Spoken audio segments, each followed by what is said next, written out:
మీరు సమంత ఫ్యాన్స్ అయితే ఒక గుడ్ న్యూస్, లేదు కామన్ ఆడియన్స్ అయితే బ్యాడ్ న్యూస్.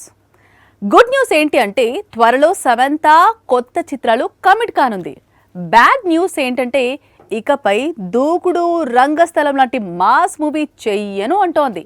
ఆ ఫేజ్ పూర్తయిపోయింది అంటోంది. హెల్త్ సెట్ అయినట్లుంది, సమంత ఇంకా సినిమాలు చేయడం లేదు ఏంటి అనేది చాలా మంది డౌట్, ముఖ్యంగా ఆమె ఫ్యాన్స్ డౌట్. కానీ లేడీ సూపర్ స్టార్ ఇప్పుడు రూట్ మార్చింది. అన్నింటికంటే ముందు హెల్త్ ఇంపార్టెంట్, ఆ తర్వాతే మూవీస్ అంటుంది. మరి సినిమాల సంగతి అంటే అవి కూడా లోడింగ్ అంటుంది. కాకపోతే ఓన్లీ ఉమెన్ సెంట్రిక్ మూవీస్ చేస్తుందట. రీసెంట్ గానే నిర్మాతగా మారి మొదటి ప్రయత్నంలోనే శుభం అనే చిత్రంతో హిట్ కొట్టింది సమంత. ఇదే స్పీడ్ లో ఏదైనా బిగ్ ఫిల్మ్ తో కంబ్యాక్ ఇస్తుంది అనుకుంటే ముంబై వెళ్లి మళ్ళీ అక్కడ ఇంకో కొత్త వెబ్ సిరీస్ లో షూటింగ్ లో బిజీ అయింది. ప్రస్తుతం వెబ్ సిరీస్ లో నటించడం బాగుంది అంటుంది. ఫ్యామిలీ మెన్ 2, సిటాడెల్ తర్వాత రక్త బ్రహ్మాండ్ అనే వెబ్ సిరీస్ లో శామ్ నటిస్తుంది. వన్స్ రక్త బ్రహ్మాండ్ వెబ్ సిరీస్ కంప్లీట్ అయితేనే సమంత చేతిలో ఉన్న మా ఇంటి బంగారం షూటింగ్ స్టార్ట్ అయ్యే అవకాశాలు ఉన్నాయి.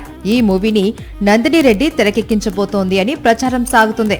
హెల్త్ సెట్ అయింది కదా అని సినిమాల మీద సినిమాలు చేసే ఆలోచన తనకు లేదు అని, ఇకపై ఆరోగ్యానికి అధిక ప్రాధాన్యత ఇస్తూనే సినిమాలు చేస్తాను అని మరోసారి చెప్పుకొచ్చింది శామ్. అయితే తక్కువ సినిమాలు చేసినా మంచి చిత్రాలు చేస్తానంటూ ఫ్యాన్స్ కు ప్రామిస్ చేస్తుంది. పేదవాడి పక్షాన నిలబడతాం, ప్రజా గొంతుకై నినదిస్తాం.